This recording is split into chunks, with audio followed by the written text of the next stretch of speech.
നമസ്കാരം. പാലക്കാട് കോഴിക്കാട്ടിരി എന്ന സ്ഥലത്ത് വെച്ച് ഒരു പ്രവാസി വ്യവസായിയെ തട്ടിക്കൊണ്ടുപോയി. ഇന്ന് സംഭവിച്ച കാര്യമാണ്, ഇന്ന് പുറത്തു വന്ന സംഭവമാണ്.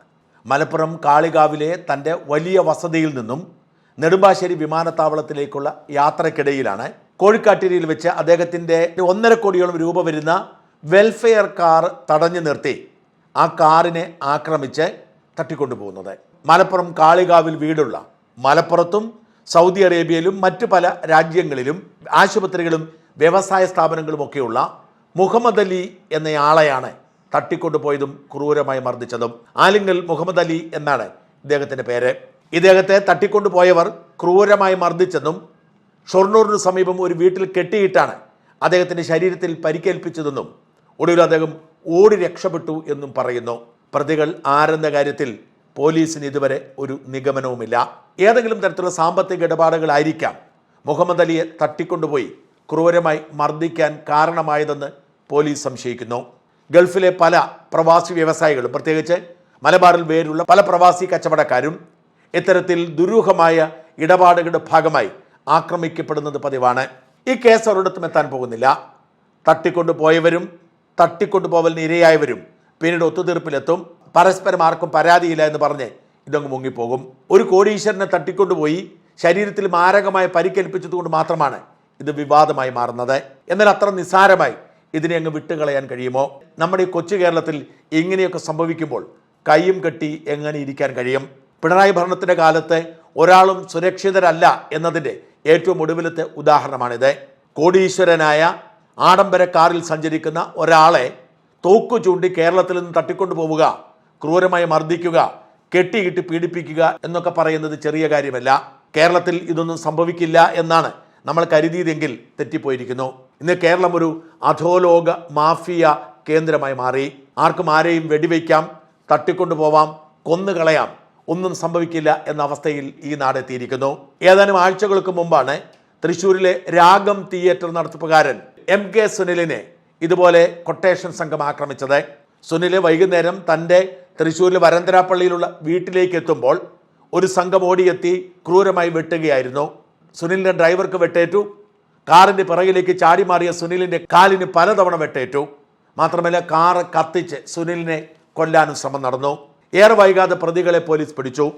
ഇരിങ്ങാലക്കുടയിലെ മാസ് തിയേറ്ററിൻ്റെ ഉടമയും ഗൾഫ് രാജ്യങ്ങളിൽ പല ബിസിനസ്സുമുള്ള റാഫേൽ എന്ന ഒരാളുമായുള്ള തർക്കമാണ് സുനിലിനെ കൊട്ടേഷൻ സംഘം വെട്ടാൻ കാരണമായതെന്നാണ് പോലീസിന്റെ പ്രാഥമിക നിഗമനം.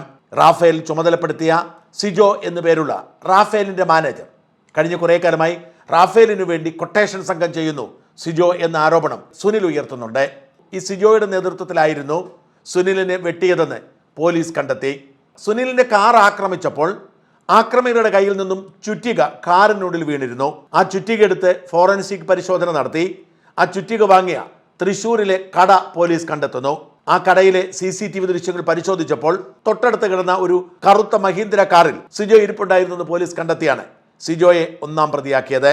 എന്നാൽ സിജോയെ കൊണ്ട് ഇത് ചെയ്യിപ്പിച്ചു എന്ന് ആരോപിക്കപ്പെടുന്ന റാഫേലിനെ പോലീസ് പ്രതി ചേർത്തില്ല.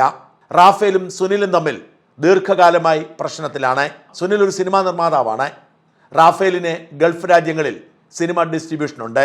സുനിലിൽ നിന്നും സിനിമയെടുത്ത് ഗൾഫ് രാജ്യങ്ങളിൽ ഡിസ്ട്രിബ്യൂഷൻ നടത്തിയതിൻ്റെ പണം സുനിലിന് കൊടുക്കാനുണ്ടെന്നും അത് ചോദിച്ചപ്പോൾ ഒരിക്കൽ രാഗം തിയേറ്ററിലെത്തി ആ പണം അങ്ങ് വിട്ടേരെ എന്ന് സിജോ ഭീഷണിപ്പെടുത്തിയെന്നും പറഞ്ഞ് നേരത്തെ തന്നെ സിജോയ്ക്കെതിരെ സുനിൽ പരാതി കൊടുത്തിരുന്നു. ആ പരാതിയുടെ അടിസ്ഥാനത്തിൽ സിജോയെ ഒന്നാം പ്രതിയായും റാഫേലിനെ രണ്ടാം പ്രതിയായും പോലീസ് കേസെടുത്തിരുന്നു. ഇതിൻ്റെയൊക്കെ തുടർച്ചയായി പല കേസുകളും തർക്കങ്ങളും ഉണ്ടാവുകയും ഒടുവിൽ സുനിൽ ആക്രമിക്കപ്പെടുകയുമായിരുന്നു. എന്നിട്ടും സിജോയെ മാത്രം പ്രതിയാക്കി റാഫേലിനെ രക്ഷിക്കാനാണ് പോലീസ് ശ്രമിക്കുന്നത് എന്നാണ് സുനിൽ മറുനാടനോട് പറഞ്ഞത്. റാഫേലിന് വടക്കാഞ്ചേരിയിൽ വലിയ ക്വാറിയുണ്ടെന്നും ആ ക്വാറി കോടികളുടെ കുടിശ്ശിക വരുത്തിയിട്ടുണ്ടെന്നും കുടിശ്ശിക അടയ്ക്കാതിരുന്നിട്ടും ക്വാറിയുടെ പ്രവർത്തനം തുടരുന്നു എന്നുമൊക്കെയാണ് ആരോപണങ്ങൾ. ചുരുക്കി പറഞ്ഞാൽ, കൊട്ടേഷൻ സംഘം ഒരാളെ കൊല്ലാൻ ശ്രമിച്ചിട്ടുകൂടി അതുമായി ബന്ധപ്പെട്ട അന്വേഷണം നടത്താനോ എല്ലാ പ്രതികളെയും പിടികൂടാനോ പോലീസിന് കഴിയുന്നില്ല. പിടികൂടിയവരെ കസ്റ്റഡിയിലെടുത്ത് ക്വസ്റ്റ്യൻ ചെയ്ത് കൂടുതൽ തെളിവ് കണ്ടെത്താൻ പോലീസിന് മടിയാണ്. ആക്രമിക്കപ്പെട്ട സുനിലിന്റെ മൊഴിയെടുക്കാൻ പോലും പോലീസ് പിന്നീട് എത്തിയിട്ടില്ല. അങ്ങനെ ഒരു കൊട്ടേഷൻ സംഘത്തിൽ ഉൾപ്പെട്ടവരെ പോലീസ് സംരക്ഷിക്കുന്ന സാഹചര്യം നിലനിൽക്കുകയാണ്. ഇത്തരത്തിൽ പോലീസ് പെരുമാറിയാൽ, സ്വാധീനമുള്ളവർക്ക് വേണ്ടി കൊട്ടേഷൻ സംഘത്തോട് പോലീസ് കണ്ണടച്ചാൽ സ്വാഭാവികമായും ഇത്തരം കൊട്ടേഷൻ തട്ടിക്കൊണ്ടുപോകലുകൾ പതിവാകും. ഇന്നിപ്പോൾ മുഹമ്മദ് അലി എന്ന് പറയുന്ന ഒരു സമ്പന്നനെ പാലക്കാട് വെച്ച് തട്ടിക്കൊണ്ടുപോയതുമൊക്കെ ഒരേ നാണയത്തിൻ്റെ രണ്ട് വശങ്ങളാണ്.